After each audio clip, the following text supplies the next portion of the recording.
안녕하세요. 라운 편집실의 편집장 미아입니다. 오늘은 8월 첫째 주에 호주 주요 이슈 뉴스를 종합해서 전달해 드리겠습니다. 항상 시청해 주시는 모든 분들께 정말 감사드리고요. 오늘도 시청하시면서 좋아요와 구독 꼭 부탁드릴게요.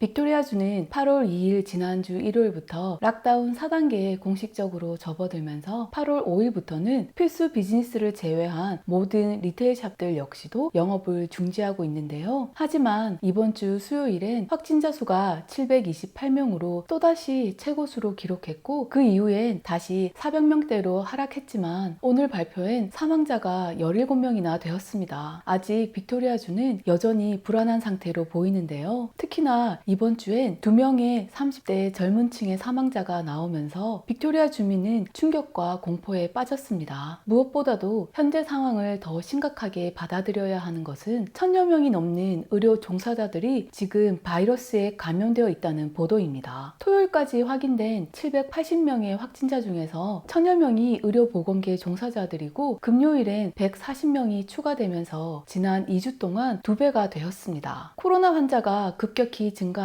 노인 요양시설의 의료 종사자들의 부담이 커지고 감염 사례 역시 급증하게 된 이유입니다. 코로나 바이러스와의 싸움에서 최전선에 위치해 있는 의료계 종사자들의 감염이 계속 증가하게 된다면 의료 시스템에 패닉이 오게 될 수도 있죠. 그러면 환자를 제때 제대로 치료하지 못하게 돼서 사망자는 더 늘어날 수도 있습니다. 그뿐만 아니라 팬데믹 상황에서 무엇보다도 중요한 의료 시스템이 흔들리고 있다는 것을 알게 된 국민들은 더욱더 불안에 휩싸이게 되고 국민들의 정신적 불안증은 갈수록 증가할 것입니다. 이런 상황은 사재기나 범죄 같은 사회적 이슈를 만들어낼 수도 있습니다. 로얄 멜번 병원에서 근무하다가 코로나에 감염된 젊은 간호사가 지금 멜번의 의료진들은 탈진의 상황을 겪고 있다며 영상을 촬영해서 자신의 SNS에 업로드했는데요. 그는 매일 출근할 때마다 동료들과 함께 근무 중에 바이러스에 감염되어 혹시라도 자신들의 가족을 감염시킬까 걱정하면서 하루를 시작했다고 합니다. 불과 하루 전에 농담을 주고받던 환자가 갑자기 호흡을 할 수 없는 응급 상태에 빠지게 되고 결국 마지막 순간에도 가족들이 곁을 지키지 못하고 작별 인사를 전화기 너머로 해야 하는 상황을 보면서 가슴이 너무 아팠다고 하는데요. 결국 그 역시도 바이러스에 감염이 되었고 자신들의 환자가 어떤 공포와 고통을 느꼈는지 직접 알 수 있었다고 합니다. 그는 이 영상을 통해서 모든 사람들이 코로나의 파괴성이 얼마나 무서운지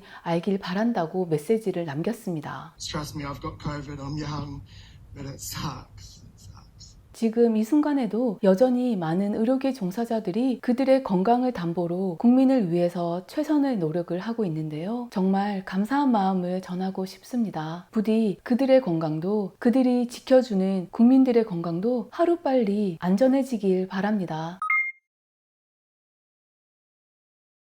빅토리아주의 2차 유행이 심각해지면서 호주 전체 경제에도 큰 영향을 미치게 되었습니다. 어쩔 수 없이 호주 연방정부는 정부 지원 정책을 변경한다고 발표했는데요. 바로 잡키퍼 프로그램 연장에 대한 자격 기준을 완화한다는 내용입니다. 기준 완화의 중요 키포인트는 매출 하락 기준과 적용될 고용 날짜입니다. 우선 기존 발표에선 9월 이후 잡키퍼 연장 지급을 위해선 6월과 9월 분기에 매출 신고에 30% 매출 하락을 증명해야 했지만 9월 분기에 매출 하락만 증명하면 됩니다. 내년 1월에 시행되는 2차 연장에서도 6월, 9월, 12월 분기의 매출 하락이 아니라 12월 분기에만 매출 하락을 증명하면 1월 4일에 2차 연장을 받을 수 있습니다. 6월까지 어느 정도 비즈니스가 회복되었지만 7월 이후 빅토리아주의 락다운 4단계가 실행되면서 갑작스럽게 타격을 받은 비즈니스들이 많다고 판단되었기 때문에 기준이 조정되었다고 하는데요. 또한 원래 잡키퍼를 받기 위해선 고용인이 3월 1일자에 고용되어 있어야 하지만 호주 정부의 셧다운이 풀리기 시작한 6월부터 새로 고용된 직원들도 분명 많을 것이라고 판단한 연방정부는 잡키퍼 연장 신청에선 7월 1일자에 고용되어 있어도 지급 자격에 해당되는데요. 만약 1차 연장에서 새로 등록된 직원들은 8월 3일부터 소급 적용해서 받을 수 있습니다. 이번 잡키퍼 기준 기준의 완화로 인해서 9월 분기 이후에 약 53만 명의 빅토리아주 근로자들이 프로그램에 참여할 것으로 보고 있고, 이는 빅토리아주 전체에서 총 150만 명의 고용인들이 잡키퍼를 받게 되는 것이라고 했습니다.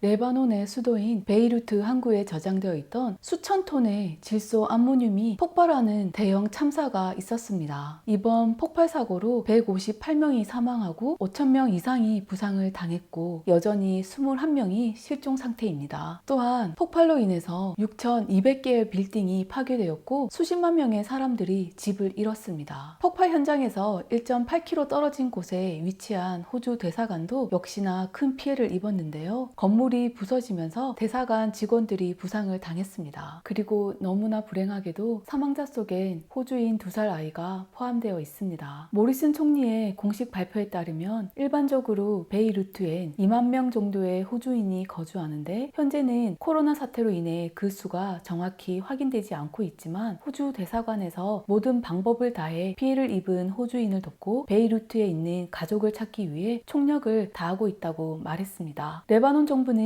비료로 사용하는 질산 암모늄을 6년 동안 아무런 처리 없이 도시 항구에 배치해 두었고, 결국 이런 엄청난 참사가 일어났다고 하는데요. 현재 레바논 시티에는 정부의 무책임함과 부패를 고발하고 관련 정치인들을 처벌해야 한다며 큰 폭동이 일어나고 있습니다. 이를 진압하기 위한 보안군들이 체류탄과 고무탄을 발사하면서 서로 대치하고 있는 위험한 상황입니다. 시위대는 더 이상 정부를 신뢰할 수 없으니 차라리 다른 나라가 자신들을 점령했으면 좋겠다고까지 했는데요. 아직 폭발의 원인은 밝혀지지 않았지만 레바논 총리는 우선 이번 참사가 왜 어떻게 일어났는지를 밝히는 것이 우선이라며, 사고 조사에는 비료에 사용되는 폭발성 높은 화학물질인 질소 암모늄 2,750톤이 왜 6년간 시설에 보관되었는지, 그리고 왜 아무 조치도 취하지 않았는지 등에 대해서 집중해서 조사할 예정이라고 합니다. 호주 정부는 베이루트에 200만 달러를 지원하기로 약속했고, 세계 식량 프로그램과 적십자 운동에 각각 100만 달러가 전달되어 이 비극으로 피해를 입은 사람들에게 음식, 의료, 필수품 등이 제공될 수 있도록 돕겠다고 했습니다.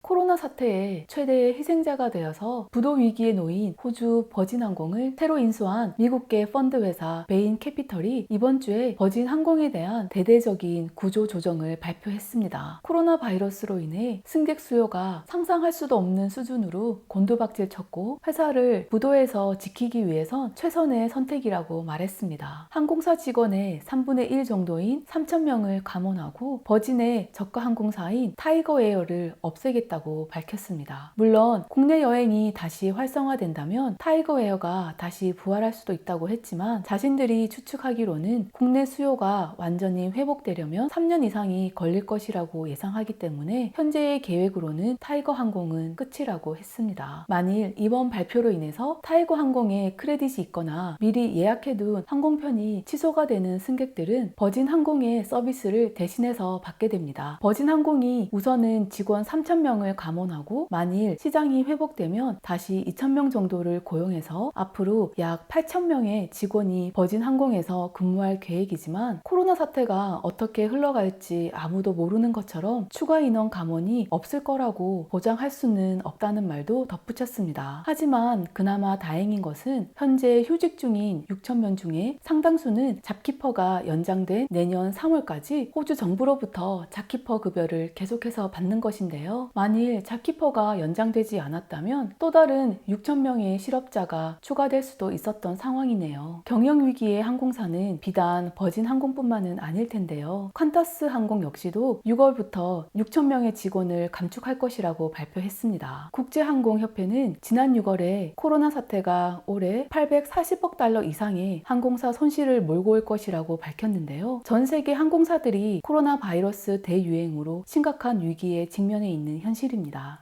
오늘 준비한 내용은 여기까지고요. 오늘도 끝까지 시청해주셔서 정말 감사합니다. 다음 영상에서 또 건강한 모습으로 뵐게요.